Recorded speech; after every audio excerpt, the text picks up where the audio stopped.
So we're going to take a look at the process of setting up sanctioning, and then we'll take a look at the viewpoint of a tournament or league organizer who's requesting sanctioning. So we'll start at the organization level, and we're going to head over to our admin menu on the left hand side, and we're going to head down to event sanctioning setup. Okay, so we'll do a tournament today. The settings are the same, so the screens will be familiar once you've done one. So here we can see we've got one defaulted, it's a AAA. I'm going to call mine gold, silver and bronze. Of course you can call yours whatever you like. So perhaps for the gold we'll use a 2, multiply for the rankings. Silver maybe we'll do a 1.5, and then a bronze will leave as a standard 1. Okay, so we've got our different events and different levels of multiplier set up. Let's carry on down.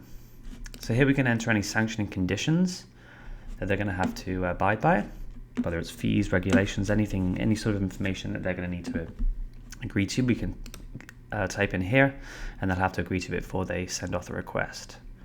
Here we can come down to event default terms. This may be a waiver or limited liability release, depending on whether if you have photos there or an injury waiver, whatever it is. Those sorts of things can be entered here. Continuing on down, we're going to look at the payment setup.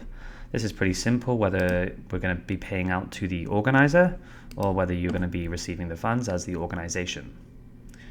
Carrying on down, sanctioning fees. So are you going to be charging for the privilege of sanctioning this event? Obviously you can choose not to. You can take a fixed amount per entry, every single one. Or you can take a percentage of each, and you can choose whether there's a maximum on there or not. And a default membership requirement. So only members can sign up to your sanctioned events. If we allow guests, we could put a guest fee in there. Of course, then you'd also get the funds, depending on what you choose up here. Or you can have it as just anyone can register. So without the information being set in, all we really need here to see the example go through the different levels. So we're going to go down and we're going to save this now. So very basically, we've set up tournament sanctioning at the organization level.